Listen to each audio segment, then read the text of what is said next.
Ве поздравувам и ви посакувам и вам Божи благослов. Денес продолжуваме со темата исцеленија во Библијата. По две саботи со кои што поминавме заедно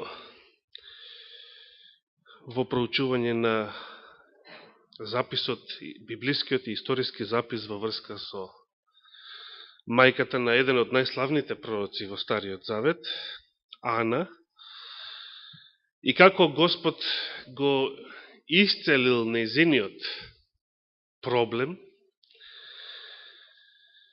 нејзиниот хендикеп. Нареден случај на исцеление после овој настан,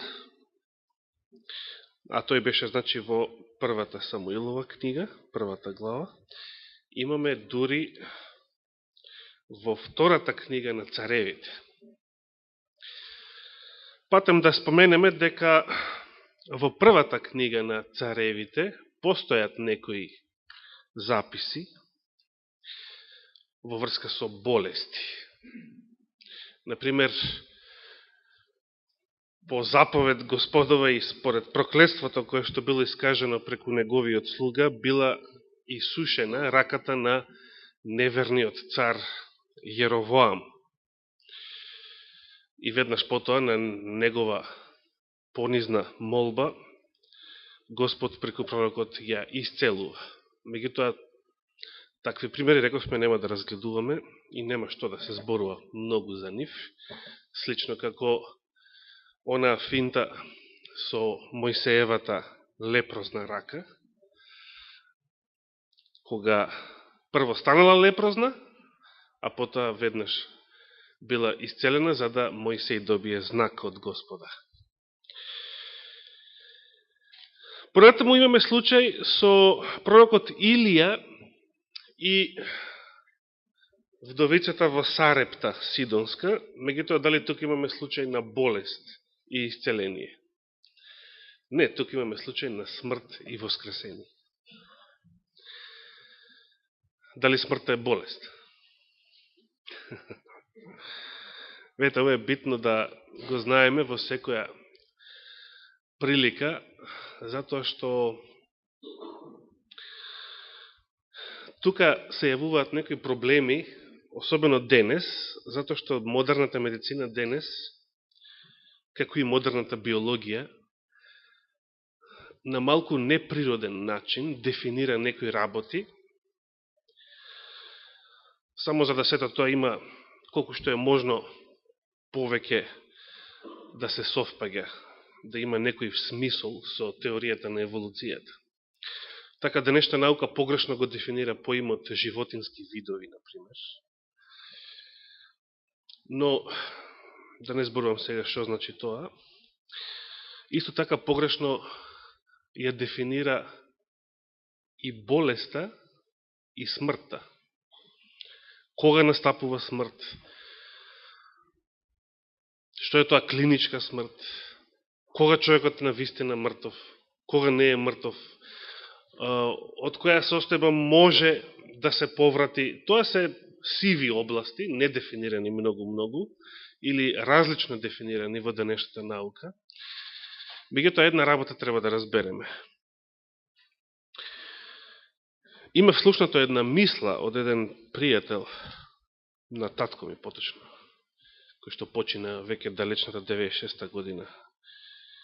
И јас лично се согласувам со тоа, не ме интересира дали е тоа во согласност со модерната медицина, но ако мозокот на човека е мртов, тогаш тој е навистина мртов. Може и срцето да не работи, обично проверуваат пулс, и мртов. Не е точно, може да се поврати во известни ситуации, и ако срцето престане да чука. Но ако мозокот е мртов, е мртов.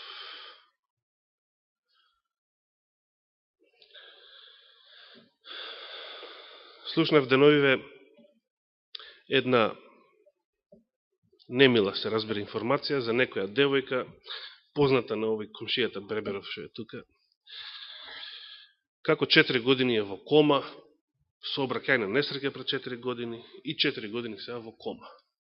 Вие се сеќавате, мислам беше братот на сестра Радица, што во Австралија многу повеќе години го држаја така да вегетира на апарати. И сега само затоа што работи некој орган тука или таму и крв циркулира, и затоа што е тоа желба и надеж на луѓето, велат, се уште не е умрен, се уште е жив и се уште сакаат да го одржуваат. Кога загина детето во Хартланд пред 10 години, истото се случи. Мозокот му беше мртов. Јас дори се земав за право да ги искарам сите оние проповедници, прецептори, сите што беа таму службеници, кои што се молеа за исцеление на детето. И им велев, вие се молите за исцеление, а всушност барате Господ да го воскресне детето, и ако Господ го воскресне детето, што ќе велите вие? Дека Господ го исцелил. Значи, нема да му дадете поголемата слава, дека нема да признаете дека направил поголемо чудо, туку ќе речете дека само го исцелил. Така заврши и тој трагичен случај. Кога мозокот на човекот е мртов, тогаш човекот е мртов. Било каква друга вегетација во неговото тело, тоа може да го споредите со дрва, растенија, цвекиња, меѓутоа тоа не е тоа. Душата, животот, ако не е од Господа, од неговиот дух, никакви апарати не можат да го надоместат. Затоа воскресението на синот на оваа вдовица од Сарепта нема да го разгледуваме како пример за исцеление. Но што имаме во втората книга на Царевите? Јас би сакал пред да се нафатиме за еден вистински конкретен пример на исцеление, што го имаме дури во оваа книга, да разгледаме некои примери кога некои израелци не биле исцелени. Но нема да се занимаваме детално со нив. Прво ќе отвориме на самиот почеток од книгата, втора книга за царевите. Се надвам дека сите можете да ја најдете оваа книга. Во зависност од некои преводи што ги имате, например, ако имате стар православен превод, тоа ќе биде дури четврта книга, Царства, така беше таму наречена. Втора книга на царевите, првата глава,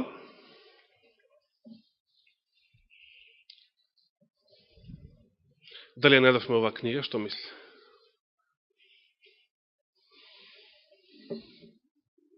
Верувам, че никој нема проблем да најде книгата, така?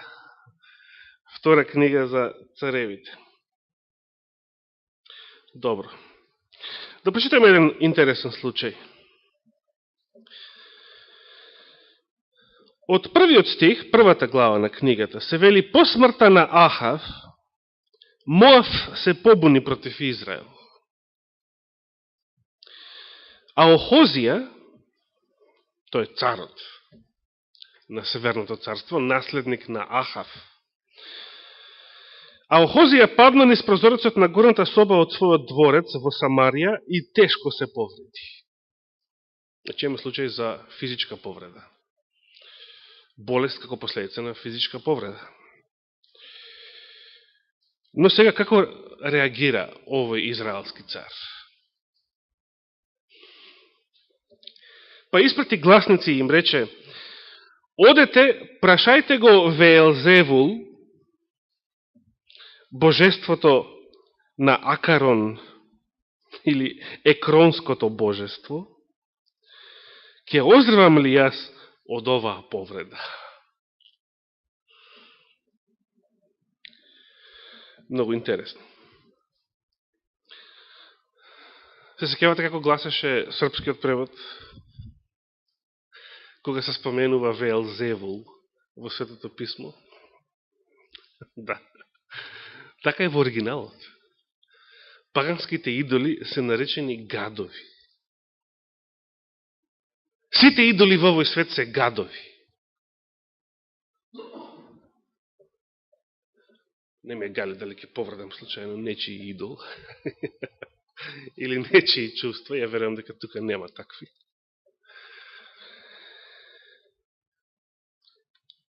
Израелскиот цар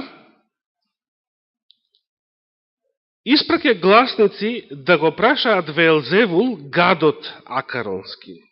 Ќе оздравам ли јас од оваа повреда? Добро. Да прочитаме на брзина еден друг текст. Во втора книга на Дневникот, 16-та глава. Не е многу далеко, втората книга на Дневникот, или во некои преводи се вика Летописи. 16-та глава.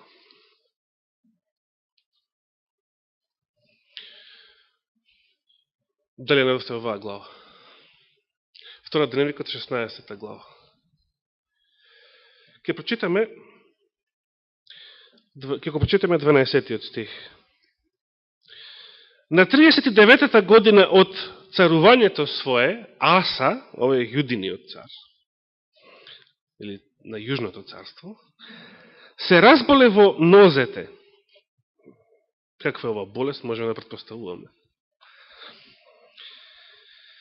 Може би некој гангрена, обично кај нозете започнува.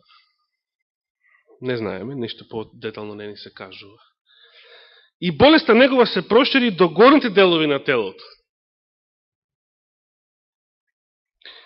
Но тој ни во болеста своја не го побора Господа, туку што? Лекари. Ете многу интересен текст. Ни во болеста своја не го побора Господа, туку лекари. Да се вратиме кај Охозија, втора царевите, прва глава.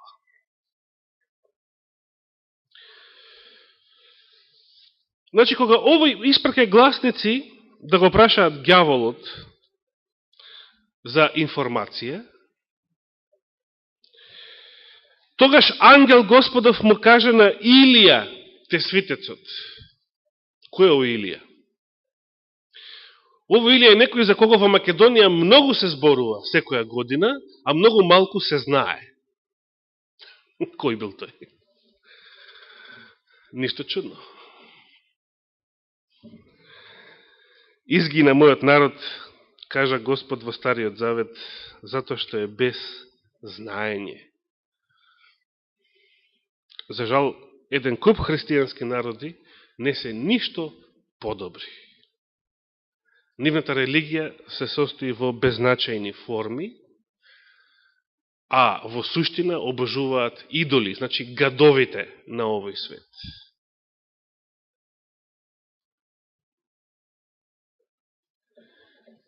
И затоа гине. Затоа се гине и затоа уште повеќе ќе се гине, токму заради тоа незнаење. Незнаење за Божјите зборови, за Божјите дела, за Божјето Слово, за Божјата сила. Стани, пресретне ги пратениците на Самаријанскиот цар, бидејќи Северното царство имало престолнина во Самарија, и каже им, зарем во Израел нема Бог, та сте тргнали да го прашате Велзевул, гадот акаронски. Понатаму, нема да читаме што се случува. Се случува она што апостолите побарале од Господа своевремено, он да го повтори, кога и тој и тие заедно со него не биле примени и не им било укажано гостопримство во едно село.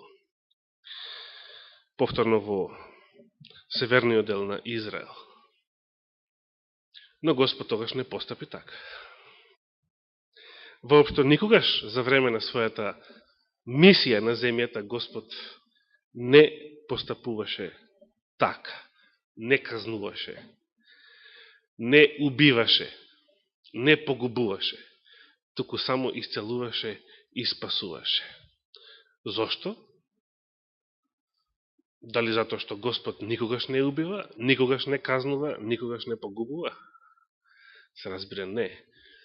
Току затоа што првото негово доагање е поврзано со благодатта, со спасението. А дури второто и настаните што му предходат е поврзано со нешто многу пострашно и од Стариот Завет, и од потопот, и од Содом и Гомор. Затоа што времето на Божја милост ќе биде завршено.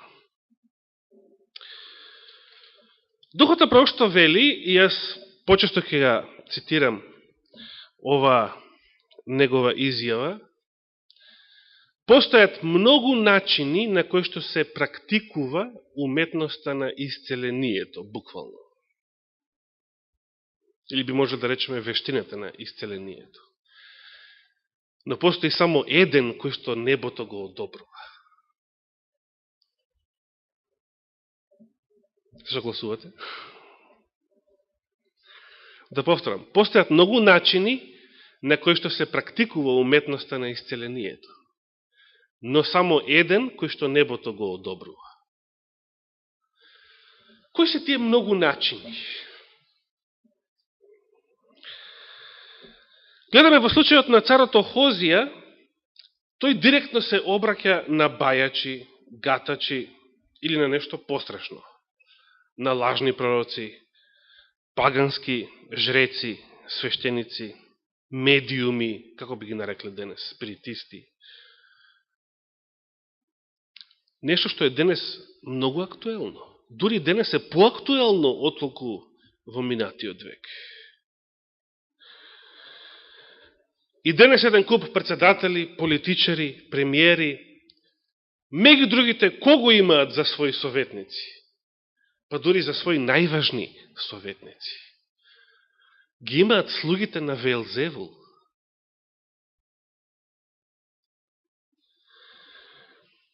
Денес и по широката јавност, например, општо, народите во светот, од кого повеќе примаат информации? Од Господовото слово или од лажните гласници? Од медиумите? Се разбира, од медиумите.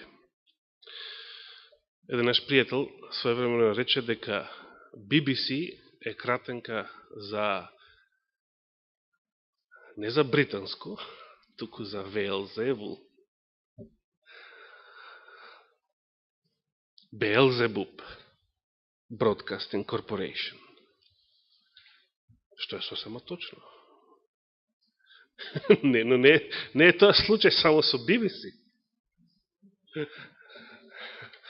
Тоа е случај со еден куп медиуми во светот во кој што живееме. Како стоиме на полето на медицината? Еве Аса, кој што бил поверен на Господа, но пред крајот на животот ја загубил таа првобитна верност. И во болеста своја него побара Господа, туку лекари. Зашто е проблем со лекарите? Проблема со нешто со лекарите? Проблем е да одите на лекар? Да барате лекар? Ако ве прашав дали е проблем да одите кај бајачи и гатачи за вашите болести, кај спиритисти или сумнителни исцелители, може би повеќето од вас ќе одговорат со сигурност дека е проблем. Но проблем е да одите кај лекари? Зошто било проблем? Дали и тоа било проблем во случајот со Аса? На некој начин, иако тука Библијата тоа не го кажува, но повторно доаѓаат на ум зборовите на Елена Вајд. Вели, ако се разболам, попрво ќе повикам адвокат за мојот проблем, отколку лекар. Постојат вакви неизини зборови. Иако знаеме дека таа не е против медицината, иако знаеме дека благословила и поздравила отворање на здравствени центри, образование по медицина, Она и незиниот сопруг го финансирале Келок за време на неговото школување. Но постојат вакви незини зборови. Попрво ќе повикам адвокат за мојата болест, отколку лекар. Зошто? Што е проблемот? Што е проблемот што Божието Слово го посочува и во случајот на Охозија, и во случајот на Аса? На северниот и на јужниот израелски цар. Проблемот е што на прво место не го бараат Господа. Тоа е проблемот.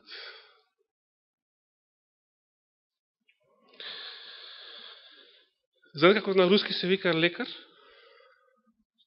На руски, како на руски се вика лекар. До ден денес.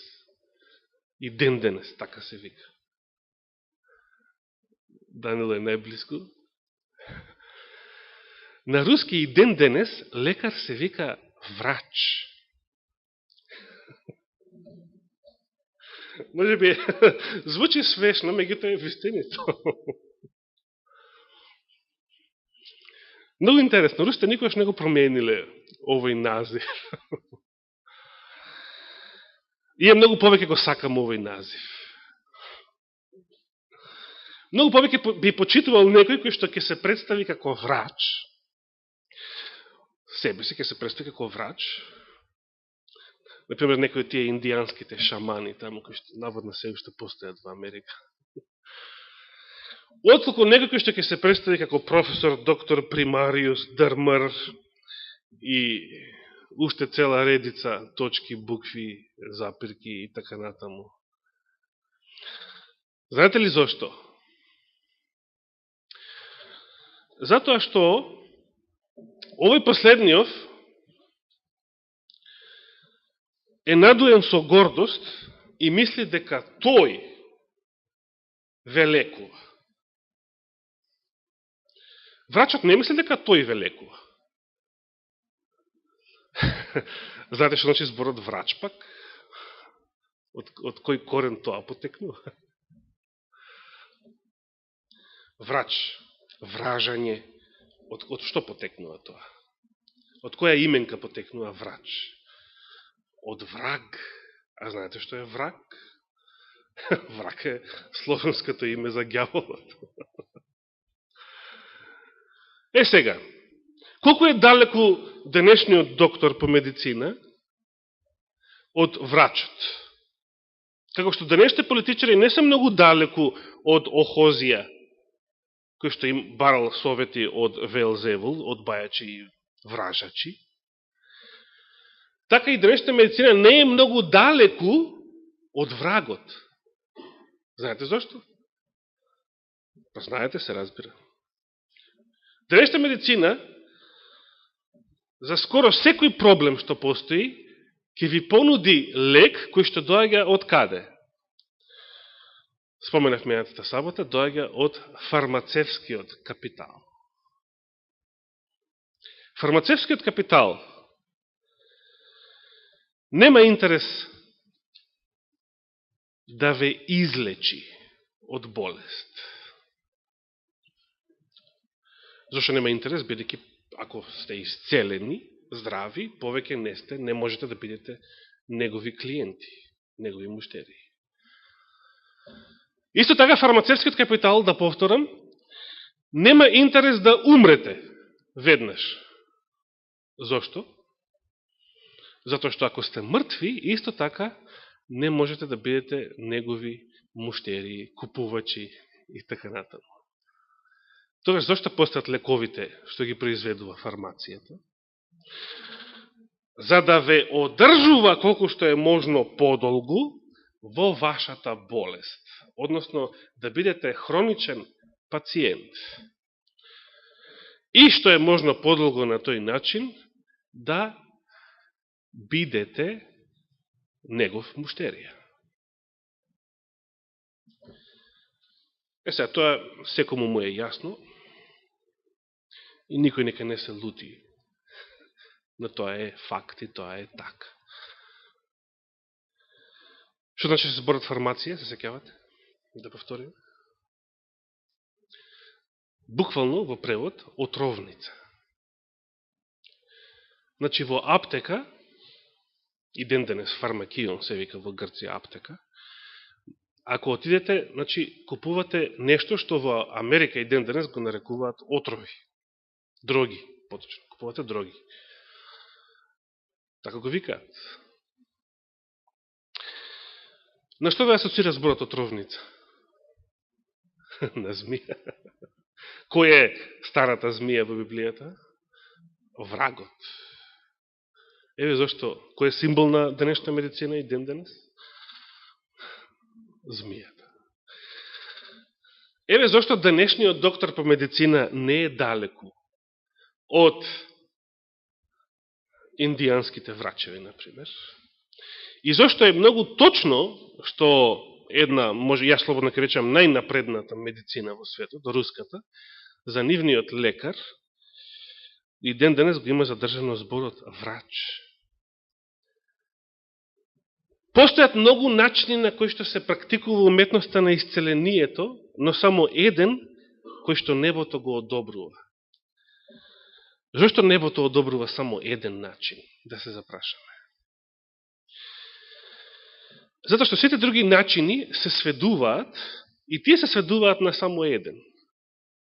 Совети, рецепти, мислење и третмани кои што доаѓаат од старата змија, од Велзевул.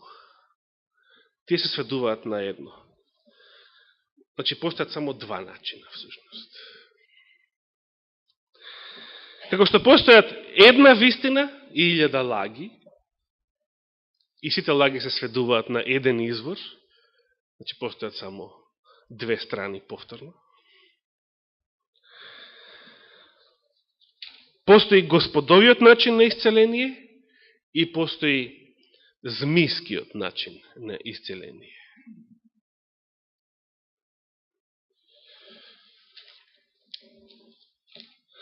Библијата не посочува на Господа.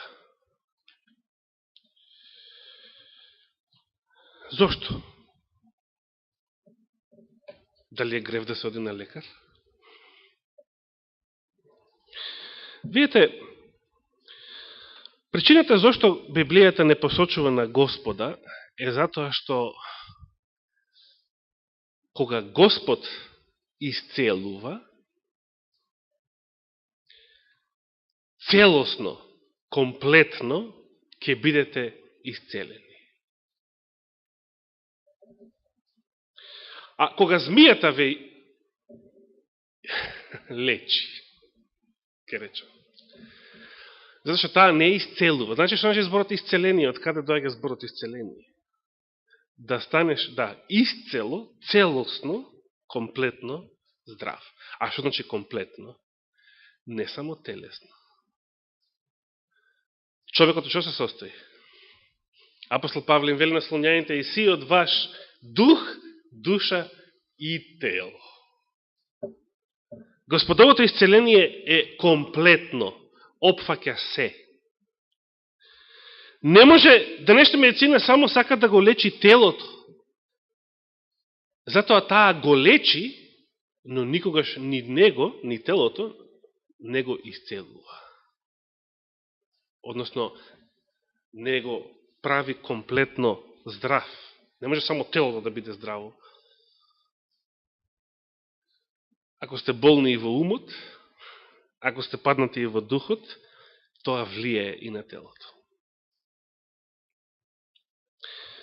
Значи, и покачени притисоци, и покачен шекер, и хормонален дебаланс и било какви други пореметувања, сето тоа е последица и на еден куп духовни и душевни пореметувања. Сето тоа е последица на гревот во случајот. Да отвориме сега, бидејќи времето ќе ни дозволи, за еден краток случај на исцеление во втората книга на Царевите, но пред да отвориме таму, Да прочитам само уште еден текст во втората книга на Дневникот. За случајот на царот Аса го прочитавме текстот во 16-та глава, а сега да прочитаме еден краток извештај од 21-та глава. Втора Дневникот, 21-та глава. Тука се зборува за безбожноста на јудејскиот цар Јорам,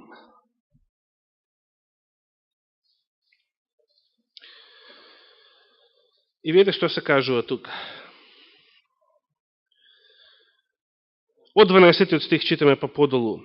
И му дојде писмо од пророкот Илија на овој цар, во кое се велеше: вака говори Господ Бог на твојот татко Давид, затоа што не тргна по патиштата на таткот и Јосафат и по патиштата на Аса, царот јудејски, кои што биле верни во минатото, туку појде по патот на израелските цареви и ги воведе во блудство Јудеја и јерусалимските жители, како што го воведуваше во блудство домот Ахаво. Па уште и браката свој, домот на татко си, кои беа подобри од тебе, ти ги уби. Затоа еве Господ ќе го порази со голем пораз твојот народ и синовите твои, и жените твои, и целиот имот твој, а тебе со што? Со лута болест, со болест на цревата. Така што цревата ќе ти излегуваат од утробата од ден на ден. Многу интересно. Подоцна се вели во 19 стих, во 18, посето тоа Господ го удари со неизлечива цревна болест, така одеше од ден на ден, а кон крајот на втората година му излегува цревата од болеста негова и тој умре во страшни маки. Видите, Библијата зборува како истиот Господ, единствениот кој што може да исцели, Господ е единствениот исцелител, затоа Библијата не упатува само на него. Медицината ве лечи, но не ве исцелува. Тоа е како да замислите да постои некој факултет во кој што вие само учите, ама никогаш нема да научите. Сегавате многу наставници, професори, тоа го велат. Учеше? Уче. А научи? Се лечевте? Јеремија кажува и не такви зборови. Господ вели, и повторно во множина, го лечевме, вели Вавилон. Го лечевме Вавилон. Но Вавилон не се исцели. Господ сакал да ги исцели и другите народи. Не само својот народ Израел. Господ сака, што мислите, не сака? Сака да ги исцели сите болни. Но зашто сите не се исцелуваат? Има многу причини за ова. Но најчесто причината е греф, затоа што луѓето не сакаат да бидат исцелени.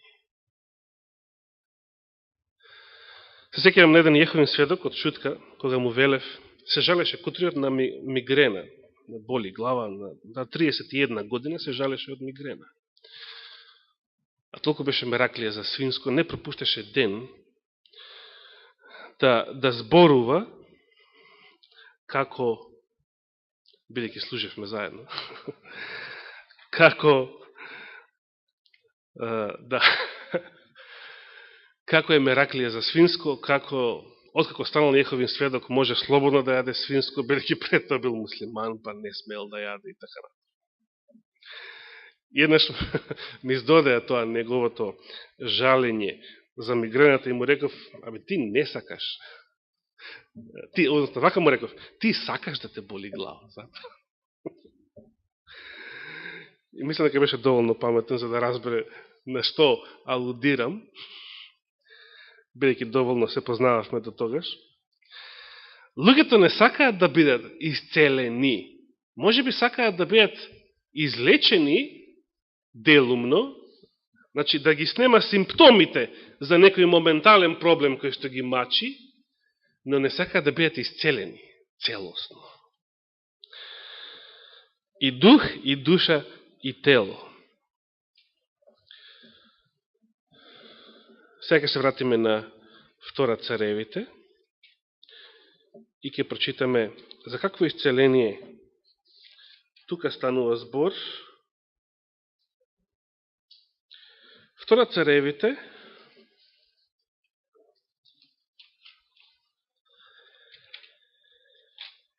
кој беше наследник на пророкот Илија, Тесвитецот? Елисеј, точно. Овој пророк, мене лично, отсекојаш ми оставал пријатен впечаток. Елисеј е човек кој што можеби не направил поголеми чуда од Илија, иако барал во двојна мера благодатта што почивала врз Илија да премине на него. Меѓутоа, Елисеј направил големи и повеќе чуда за време на својата пророчка служба, а едно од нив на почетокот од неговата служба ќе го прочитаме и сега. Но да додадам дека овој пророк не бил почестен, како што вели Елена Вајд во Пророци и цареви, да биде вознесен во огнена небесна кола, како што тоа било случај со неговиот учител Илија. Па сепак, иако завршил со смрт, како и повеќето други пророци, и можеби не бил веднаш воскреснат и однесен на небо како Мојсей, сепак од животот на Елисеј може многу да се научи, а ние сега нема да се позанимаваме за жал со целиот негов живот и целата негова служба, но ќе поминеме две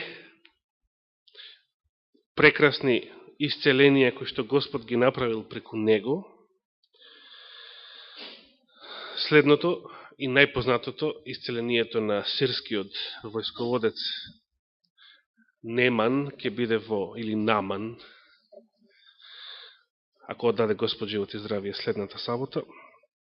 А сега во втората глава само накратко за едно необично исцеление, бидејќи не се работи за исцеление на човек, дури не се работи ни за исцеление на животно, туку за исцеление на што?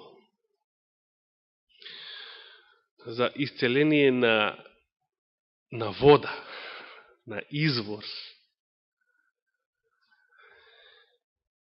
Денес би можело да речеме, овој превод тука, ревидираниот превод вели, Елисеј го очистува изворот на Ерихон.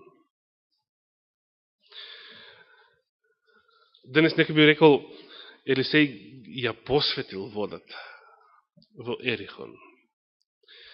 Да, неговото дело е пример на вистинско посветување на вода, а не она во Охрид, каде што наводно се посветува од страна на МПЦ целата вода на Охридското езеро, се додека не влезе фуере да ја измоча и да ја опогани.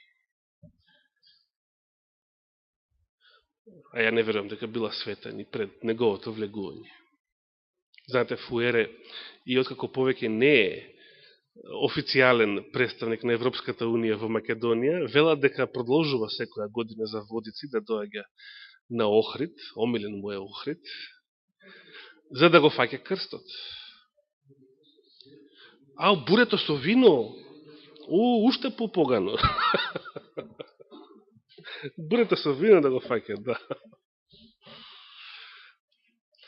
Добро, конечно Охригени решиле да признаат дека не е крстот она што им значи кога скокаат луѓето по него, туку она што се добива во замена. Значи, крстот е парично средство за да се добија лаптоп, телевизор, фрижидер и така натаму за скокачите по крстот. Охригени рекле, што сега крст да фрламе кога сме неверници, кога не веруваме во крстот, туку веруваме во бурето со вино. Па сега може би не е згодно да се фрлаат лаптопи, смартфони или фрижидери, телевизори во Охридското езеро, па луѓето да скокаат по нив, но еве в буре со вино е згодно да се фрла.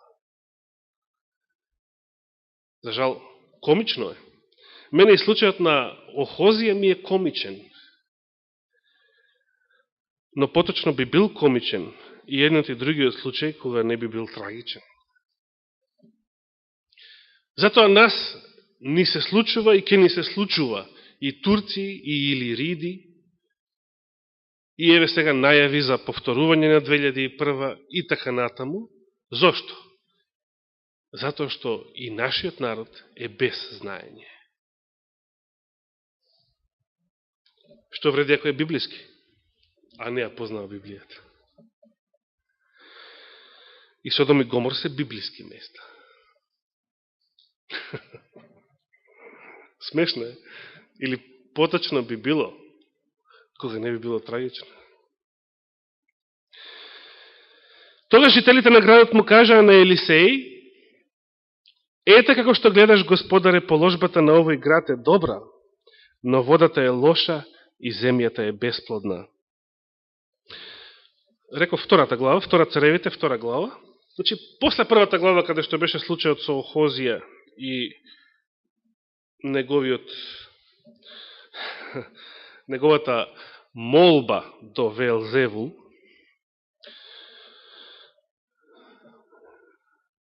втората глава, 19 стих. Втора Царевите, втора глава, 19 стих.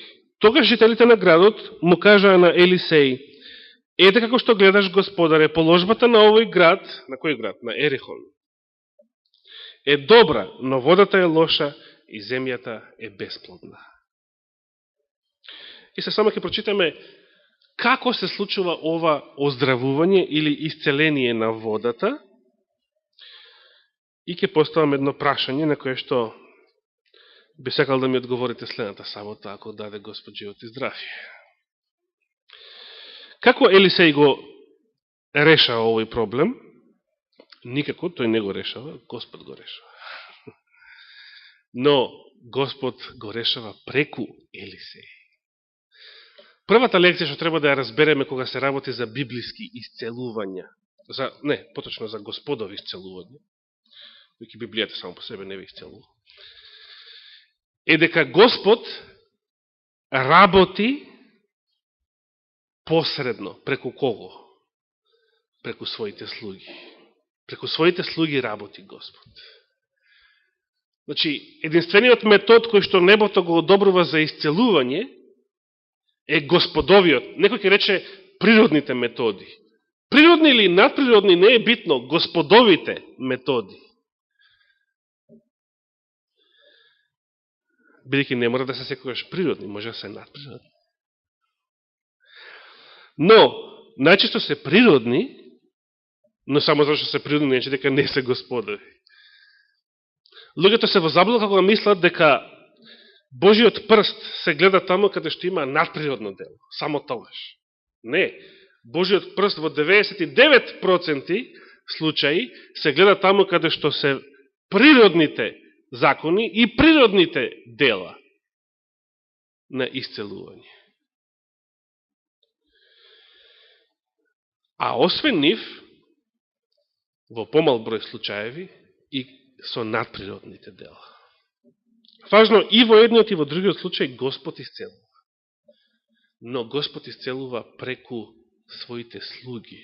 Значи, не непосредно, туку преку своите слуги, секогаш. И секогаш сака да работи преку луѓе. И најчесто не работи, освен ако е преку луѓе. Ако нема луѓе, и не работи. Кој треба на нашиот народ да му ја пренесе вистината или знаењето за Бога, за неговата сила, за неговата реч? Неговите слуги во Македонија.